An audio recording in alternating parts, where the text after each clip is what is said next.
Halo sobat, ketemu lagi sama Mimin di berita terkini MotoGP. MotoGP saat ini memang masih didominasi oleh Ducati, seperti halnya tahun lalu. Namun tahun-tahun lalu kita melihat motor-motor Ducati yang berusia 1 tahun atau GP22 bisa berbuat banyak dengan bersaing di kemenangan dan podium. Namun tahun ini, motor yang berusia lebih tua 1 tahun sangat sulit untuk mengimbangi motor keluaran terbaru GP24.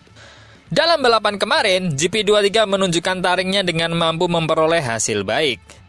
Sebelumnya, Gigi D'Aligna mengatakan akan memberikan GP23 update, terkhusus motor Marc Marquez. Nah, setarkah dengan GP24? Kita bahas. Bisa kita ketahui bahwa GP23 sebelumnya sangat sulit bisa mendekati kekuatan dari GP24. Hanya Marc Marquez dan Bezzecchi sejauh ini yang bisa merasakan ada di podium dengan motor GP23-nya. Namun dengan dominasi yang semakin menjadi, bahkan untuk diantara kontingen Ducati sendiri, akhirnya D'Aligna memberikan pernyataan akan memberikan perbaikan atau upgrade pada motor GP23-nya. Meskipun pada saat itu, hanya ditujukan untuk Marc Marquez yang sekarang berada di posisi keempat klasemen. Karena tampaknya Ducati memang ingin memperlihatkan kedikdayaan motor GP24-nya, namun dengan beberapa kesempatan Jorge Martin dan Bastianini yang mengancam dominasi pembalap pabrikan utama sendiri Pecco Bagnaia, Ducati nampak ingin memberikan perlawanan di dalam Ducati dengan memberikan promosi dalam tanda petik kepada motor Marc Marquez agar bisa bertarung melawannya. Tentu, skenario terbaik adalah setidaknya Marc Marquez akan menjuarai seri, ataupun bisa ada di 3 besar klasemen. Tak ada ruginya bagi Ducati, apalagi bisa menjadi runner-up. Meskipun nampaknya sulit, namun semuanya masih terbuka. Dan terlebih, 2 pembalap yang mengisi klasemen 2 dan 3 sekarang, tahun depan akan menyeberang ke rival terdekat Ducati. 1 di KTM, 1 di Aprilia. Tentu itu adalah ancaman untuk Ducati. Ancaman pertama adalah talenta mereka yang digunakan oleh pabrikan lain. Ancaman kedua adalah informasi mereka digunakan untuk pengembangan motor. Ancaman ketiga, Ducati akan lebih sulit dalam misi memberikan dominasi di MotoGP karena jumlah motor mereka di grid berkurang. Nah, mungkin dengan alasan itulah GP23 di-upgrade dan disetarakan dengan GP24.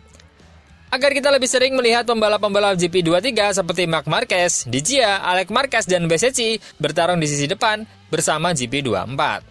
Dan hal itu nampaknya berhasil dalam balapan Austria kemarin, di mana Bezzecchi dan Marc Marquez dapat mencatatkan hasil yang baik.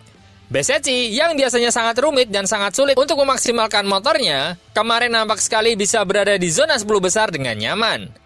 Namun yang paling mencolok adalah Marc Marquez. Marc Marquez bangkit dari posisi ke-13 bisa mendapatkan posisi keempat.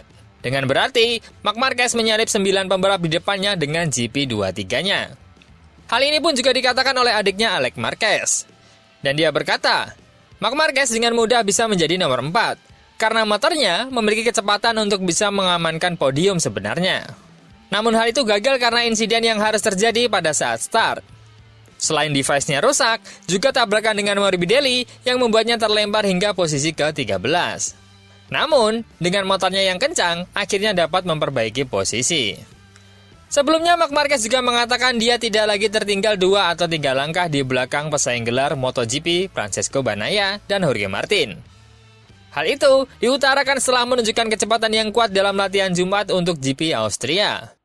Marquez mencatatkan waktu yang baik dengan motor GP23-nya pada latihan kedua. Ini merupakan perubahan besar dari performa yang dia tunjukkan di putaran sebelumnya, di mana dia memulai dengan langkah yang lemah pada hari Jumat, sebelum secara bertahap menemukan kecepatan yang lebih tinggi untuk menjadi kompetitif pada hari Sabtu dan Minggu. Setelah akhirnya berhasil berada di posisi depan pada saat kualifikasi, Marc Marquez merasa dia telah memperkecil jarak yang signifikan dengan para pembalap terdepan MotoGP Austria. Saya kesulitan dalam kecepatan balapan dan melakukan kesalahan di free practice 1, karena kami mengalami masalah yang sama dengan Austin pada rem. Tetapi, kemudian tim yang berpengalaman di Austin melangkah maju di sore hari dan feelingnya jauh lebih baik. Mereka juga memberi saya beberapa tips gaya berkendara, dan kemudian saya mampu menyerang dan itu membuat saya lebih konsisten dalam kecepatan balapan.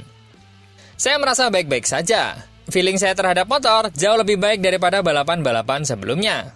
Bahkan pada balapan terakhir, saya merasa kami tertinggal 2 bahkan 3 langkah di belakang para pembalap teratas. Dan pada balapan ini, saat ini kami hanya tertinggal 1 langkah di belakang para juara itu. Jadi, ini sudah merupakan pertanda yang baik. Sedangkan dari garasi lain, setelah Pedro Acosta mengatakan akan memberikan perlawanan di Austria, nampaknya dalam kenyataan, Pedro malah mengalami kesulitan yang luar biasa. MotoGP Austria yang menyedihkan dan menjadi yang tersulit musim ini bagi Tech 3 milik Pedro Acosta. Kepala Tech 3 Gas Nicolas Goyan menggambarkan Grand Prix Austria 2024 sebagai akhir pekan tersulit musim ini bagi timnya. Sementara tim pabrikan saudara KTM tampil baik di Red Bull Ring, dengan Brad Binder posisi ke-5 dan Jack Miller posisi ke-6 sebelum mengalami kecelakaan. Acosta mengalami akhir pekan yang berat karena hari Jumatnya dirusak oleh kecelakaan, di mana pembalap Spanyol itu kemudian gagal keluar dari kualifikasi 1 dan lolos di posisi ke-14. Di Grand Prix, Acosta tidak dapat mencapai posisi lebih baik dari 13 dengan selisih 33,736 detik dari kemenangan saat melewati bendera finish. Sulit untuk mengatakan sesuatu, kata Acosta. Kami mengalami beberapa masalah yang kami tidak duga. Dan sejujurnya, saya tidak benar-benar tahu dari mana asalnya. Sekarang, tim penguji memiliki waktu 2 hari di Misano dan kemudian tiba di Aragon dengan update baru untuk semua orang. Dan mari kita lihat di mana kita bisa sampai.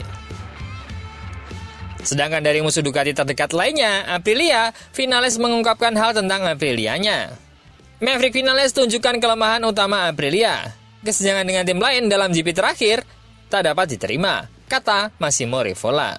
Red Bull Ring merupakan salah satu sirkuit terlemah Aprilia karena tata letak stop and go-nya bertolak belakang dengan kekuatan RSGP di tikungan berkecepatan tinggi.